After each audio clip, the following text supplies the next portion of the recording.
বন্ধুরা সবাই কেমন আছো? আশা করি সবাই ভালো আছো। নতুন একটা ভিডিওতে তোমাদের সবাইকে স্বাগত জানাই। তো আজকে রান্নাটা আমি করব না, তোমাদের দাদাভাই করবে। এই দেখো শুকরের মাংস রান্না করে দেখাবে। মাংস ধুয়ে নিয়েছে, তারপর দেখো সিদ্ধ করে নামিয়ে নিচ্ছে। আলু পেঁয়াজও কাটা হয়ে গেছে। কড়ার মধ্যে তেল গরম করে তেজপাতা দিয়ে দিল, গোটা আলু কেটে দিয়ে দিল, তারপর দেবে হচ্ছে পেঁয়াজ কুচি আর হাফ মশলা এখন দিয়ে দেবে, গোটা গরম মশলা দেবে। দেখতে থাকো তোমরা ভিডিওটা। আজকে ভিডিওটা খুবই সুন্দর হবে। আর চ্যানেলটিকে প্লিজ সাবস্ক্রাইব করে দিয়ে আমার পাশে থেকো। এই দেখো হাফ মশলা দিয়ে কিছুটা কষিয়ে নিয়ে মাংসটা দেওয়ার পর হাফ মশলা দিয়ে দেবে। তারপর ডোমো ডোমো করে কেটে রাখা পেঁয়াজগুলিও দিয়ে দেবে, তা না হলে পেঁয়াজগুলি সেদ্ধ হবে না।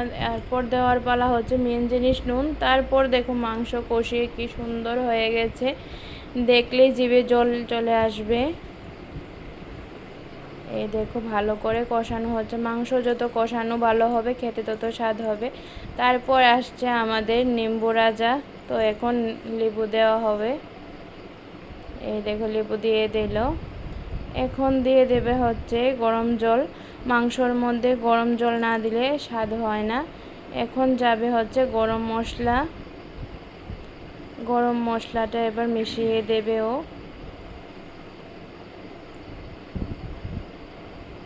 তো গরম মশলা মেশানো হয়ে গেছে ওর।